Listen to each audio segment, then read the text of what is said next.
It's been sitting under the sun for some time now, so I can clearly say that the paint is completely dry.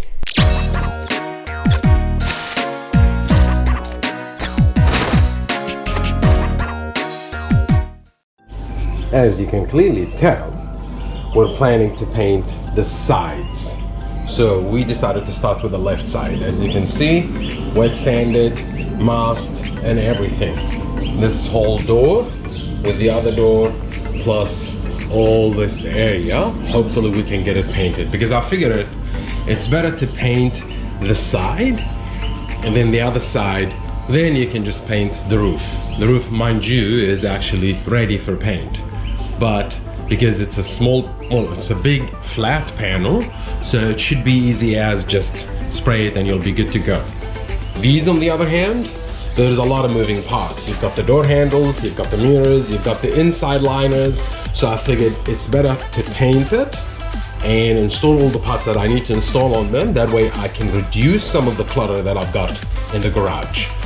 Roof, that's easy. Just paint it. Once you're done, you can easily put the plastic trim back and you'll be good to go. In terms of the fender, some small imperfections. I figured might as well just wet sand them and get them sorted out. And as for this one, if you remember, I told you I'm planning to get it sorted out, so I got it sorted out and hopefully it should be all right.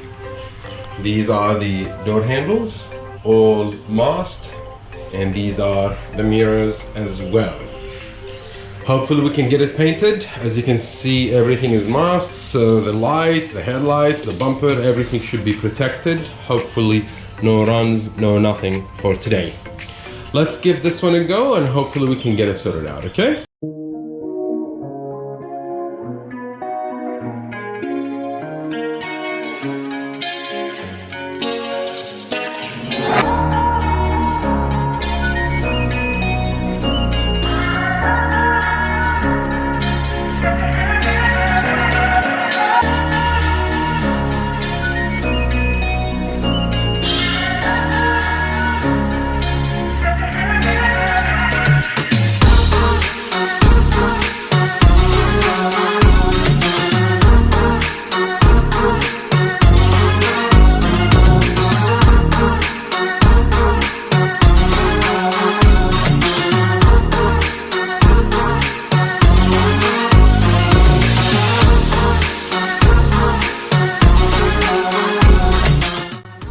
And there you have it. Freshly painted, still drying, but check it out. I would say by far this is the cleanest paint job that we've done. Not a single run that I can see. It's just perfect as it's intended to be. Look. And even the frame, door frame, and you come over here, this is the front. See how it's fixed? I wouldn't say it's 100%, but it's far much better than what it used to be. Like, you still can see some, but that some clear coat and polish will get it all sorted out. And come over here, these are the handles, these are the mirrors, painted from all angles and everything. So, and mind you, this is just only the base coat. I didn't even apply the clear coat yet. I'm just waiting until it dries up just a bit more. That way I can apply the clear coat on top. But so far, I'm happy with that. And there you have it. It's not yet complete, because if you look at it, see, these are the masking lines. Don't worry about them. Easy fix. Easy fix. Polish and they're good to go. But see how the issue is almost gone. Let's go to the other side. Have a look. What do you think? I would say that's a success. All of it painted, complete, inside out, and unified color. Look at the door, look at the back. Back is not complete, door is complete. I would say that's a pretty good job. let the sun do what the sun does, and that should sort it out. Cool. It's been sitting under the sun for some time now, so I can clearly say that the paint is completely dry. Not only that, see, we put the mirror back, put the door handle back, and even the new lock. Well, this is the lock that actually opens the car. Back handle, and guess what? Check it out. I don't know if you can see, it's a bit dark. I mean, because of the sun. But yeah, look at it. I'll put the door cards in. Everything should work, and perfect. Now the inside is completely done, and this side is done. Moving on to the next side. Slowly but surely we're getting there. Hey people, as you can clearly tell, we've got everything sorted out. I think we did cover that. We even got the mirrors, and if you look at it from the inside, everything is back into place, even this cover little thingy. So this side is completely done. I just need to put the window trim over here back and the seals, and it should be all good. But this is a story for another day. What we're planning to do today is, this is the fender as it sits, and this is the Fender-Flare that we're thinking to install. Ideally somewhere around this, something like that. This is how I want it to be. How are we going to do that? As you can see, there are some grooves inside. So basically all what you need to do is just to drill a hole through those grooves, and that hole should go through the fender itself, and you just bolt it in. Now, what's the right tool to bolt it in? You need to use this, something like that. This is a rivet nut tool kit. So it's just like the rivet gun. It's basically just like that. The only difference is, you see those already has the grooves for the screw or the bolt. So as you install it in, all what you need to do afterwards is just use a bolt and just bolt it in. That's how it should work. This is the tool machine that we're gonna use, and we're gonna use some bolts from over here just to mock fit it, because I've already ordered some black ones. I figured black will look even sicker on the car rather than just like a normal shiny silvery one. Let's see how that goes. Cool.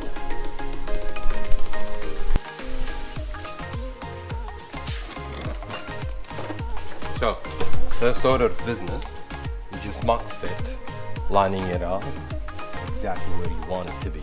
Now keep in mind, because this is plastic, so it has a bit of a flex to it. Now, because it has a bit of a flex, my aim is to actually line it up according with the arc of the wheel itself. You see, it's gonna bow just a bit. As you line it up, it's gonna bow. But that's alright, because you've got all these grooves, that's where you're gonna put some bolts in it. So, you see this first line over here? That's basically the outer line, so it should be somewhere like this. So you put it like this. As you can see, it is lining up. And from the other side, I don't know if you can see it properly, but you see it has a space. What you have to do is just make sure that it's tilted, lined up, and there you go. This is how we want it, and this is the shape that you will want it. Okay? Now, once you do that, all what you have to do is basically mock the holes where you need to put them. So you see, I've got over here, I've got there, and so on and so forth.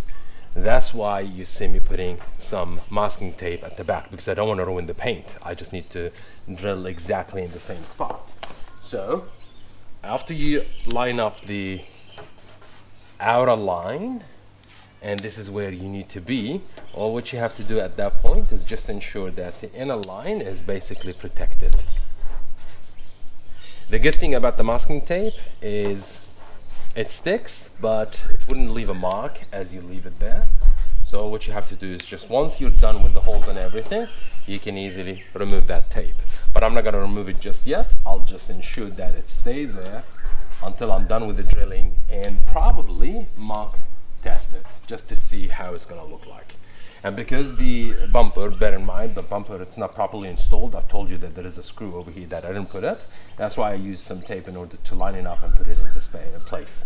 So this is how it looks, or it should look like. Now this is the outside, and this is where the Fender-Flare needs to be.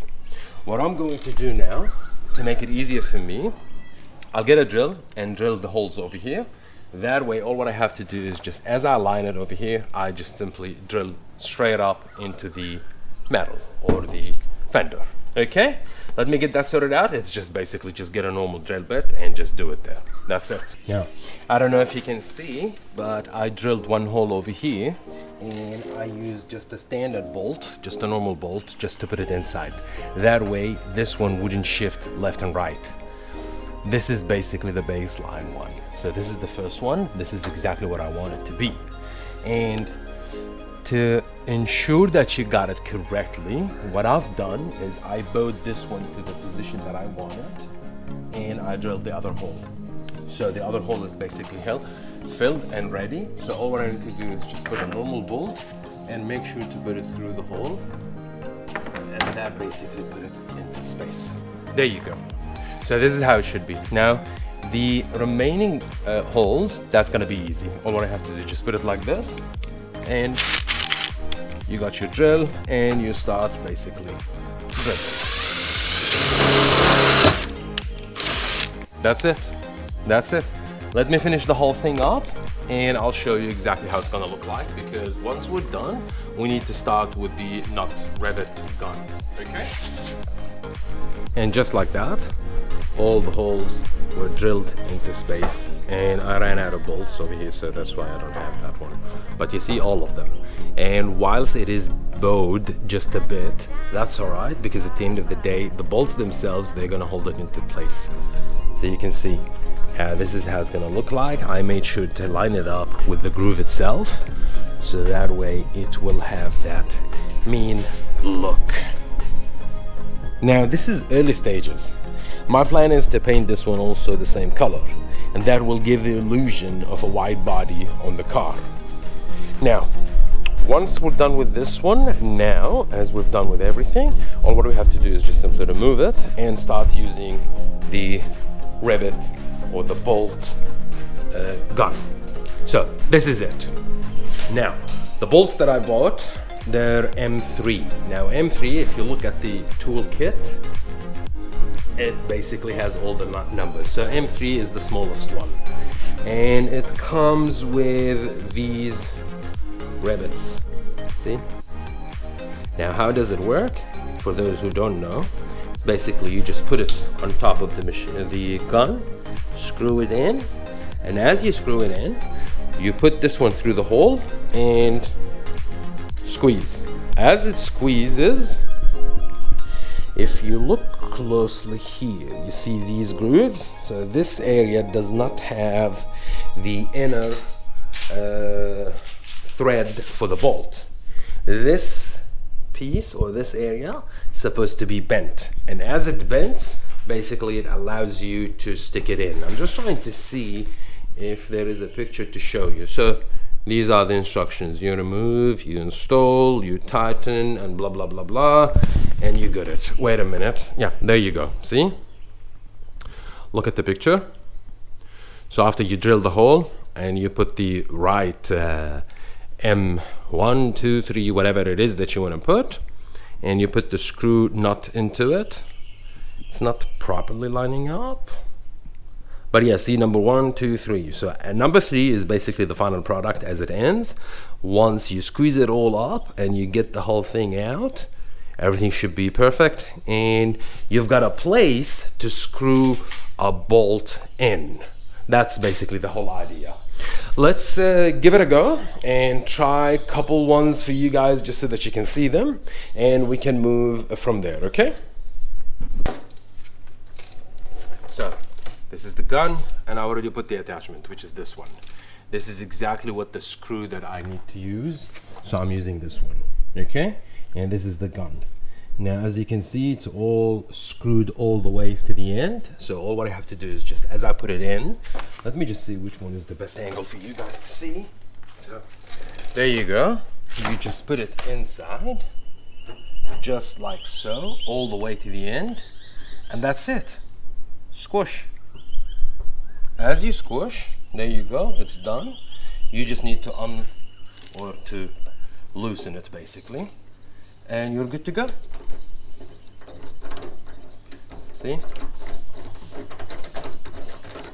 This is basically how you unscrew it from the hole. And now what you have is a place where you can screw a screw or a bolt. You need to do exactly the same, and the best part is this one ain't going nowhere. So it's not gonna turn or twist as you put the bolt on. Now, granted, we don't wanna over torque it, because at the end of the day this is just a rivet at the end of the day. So exactly what we've done over here, we need to do it on the other ends, and that basically completes the installation of the fender. Next stage will be painting the Fender-Flare and put it back in. That's it.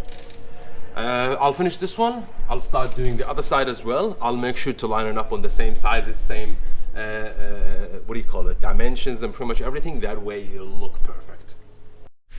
So, just want to show you, I haven't finished yet, but have a look at it. See? These are the rivets that we put. We didn't damage the paint. Why? Because we had the tape. Now that we're done with everything, we just needed to remove the tape. So you've got 1, 2, 3, 4, 5, 6, and all. It's perfect, it's done. What I'm thinking to do is probably put some JB weld at the back, just to ensure that it wouldn't even twist as you tighten up the bolts, and that way everything should be perfect. But you see, so it is discreet, it is hidden, you wouldn't see it, and once you apply and put the flare, it's gonna look sick. But I'm not gonna put it now. I still need to wet sand, prime, paint. Why? Because it's just pure plastic. So definitely we need to have a primer. If you haven't seen my previous videos, you're not paying good attention. Get back to that. That's your homework. Revisit that. This one is done. I'll do the other side as well. To be in a better place, I'm just gonna turn the car in. That way I can work in the shade. I don't wanna work in the sun over there. Plus, that's the driveway. I don't wanna disturb my neighbors more than what I have to.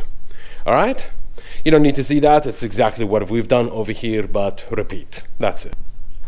Hey, so now I do believe you know how to install Fender-Flare on your car. It should be easy, it should be straightforward. Now, other things I may not have mentioned, when you put the rivets and everything, make sure to spray some primer on the areas that you drilled into, because at the end of the day, that's gonna be a bare metal. Whatever we've done at the front, we need to do it at the back, but I'm not gonna do it just yet, because the plan is we still need to paint the back of the car.